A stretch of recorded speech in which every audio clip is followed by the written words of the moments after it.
સીતારામ બધાયની. રામ રામ બધાયની.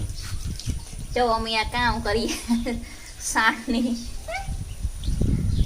આ જી સણામાં કહી દીધું ને ઈ જ છે બધું આ મગમાં પણ ઈ બેક્ટેરિયા દેવા હોય એટલે આ કરવું પડે તો વધારે સારું રહે. અહીંયા કરીએ તો બેક્ટેરિયા રિઝલ્ટ સારું આવે. બેક્ટેરિયા આપણે કેટલા વર્ષથી દઈએ ને કામ છે ઈ જરીક વાતચીત કરો. ત્રણ વર્ષ થયા બેક્ટેરિયા દઈએ એને ચાલુ કર્યું દેવાનું.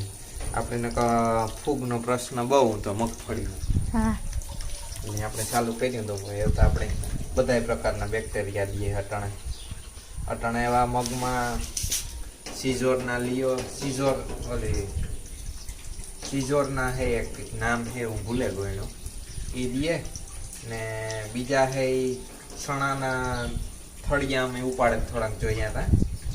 એમાં હમણાં એવું લાગ્યું કે થોડોક એક નેમોટેડનો અસર છે એની કંટ્રોલ કરવા હાટું છે ને હજી ખરે પેથોજન આપવાના છે. એ એક છે. એ બે વસ્તુ અટાણે દેવાની છે મગમાં. ને પછી બીજા પાણીમાં વરે બીજું પ્લાનિંગ છે એ બીજું પાણી દીધું તારે અટાણે તો આ બેક્ટેરિયા દે ને એ વાપર્યું ઇફકોનું યુમેત્સુ એ દેવાનું છે ને થ્રિપ્સની કંટ્રોલ કરવાનું છે લેસેન્ટા કરે એ ત્યાં જ છે ભેગું જ છે. એ બેનો એનો સ્પ્રે લેવાનો છે ભેગો પાણી દે દઈએ ને પછી એ બધું ભેજ હોય ને તાર દેવાનું. ભેજ ન હોય ને ખેતરમાં આપણે ગમે એ દવા છાંટીએ ને તો એનો 50% જ રિઝલ્ટ આવે. પણ ખેતરમાં ભેજ હોય ને ટાઢાપોરની જે દવા છાંટીએ ને એનું રિઝલ્ટ હોય 100% આવે. એટલે આ બધું કરે ને પછી દવાનો રાઉન્ડ લેવાનો હોય. આ અટાણે તો બેક્ટેરિયાની ટ્રીટમેન્ટ દેવાની છે. બેક્ટેરિયાની ટ્રીટમેન્ટ વારે ફેરે આપવાની જ છે. ખેતરમાં ચાલુ જ રાખવાની. ઘણો ફેર પડે જાય ખેતરમાં. હજુ ખરે ખેતર છે ને પોસું બહુ થઈ જાય બેક્ટેરિયા દઈએ ને એટલે. ને ખેતરની જે પાણીની ભેજ સંગ્રહ કરવાની શક્તિ હોય ને ઘણી વધે જાય. એવા આપણે આ મગમાં જાય ને મગવાળામાં નેતતા હોય ને તો ખબર પડે કે જગ્યા પોસી થઈ ગઈ. હાલીએ ને તોય ખબર પડે કે આ જગ્યાએ પાણી દઈએ છે ફૂલે ને પાછી શીકુડાય. એટલે ખબર પડે કે આપણે આ બેક્ટેરિયા દઈએ ને પહેલાં 3-4 વેરા પહેલાં જોઈએ તો ખેડીએ એના જે ઢેફા પડે ને હાવ પાણા જેવા ઢેફા પડતા પગમાં લાગે એના. એ વટાણે ખેડે જ્યાં ઢેફા મારીએ ને તો એ ઢેફા પગ દઈએ તો એ ભાંગે પડે એવી પોસી જગ્યા થઈ ગઈ. એટલે બેક્ટેરિયા ફાયદો તો થાય, ઘણો ફાયદો થાય. ને એવા બેક્ટેરિયા આપવાનું ચાલુ રાખવું પડે. બેક્ટેરિયા આપવાનો એક ઓલું નુકસાન એ થાય કે આમાં ખડની દવા ન મૂકે શકીએ. ખડની દવા મૂકીએ ને તો આ જે 3-4 વર્ષની મહેનત કરી એ બધી વહી જાય, પાણી વહી જાય, ધોવાઈ જાય ખડની દવા ભેગી.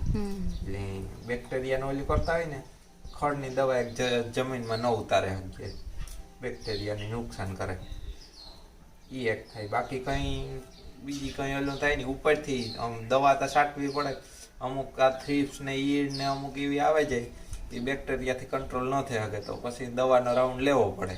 એટલે એવું નહીં કે હા ઓર્ગેનિક જ કરીએ.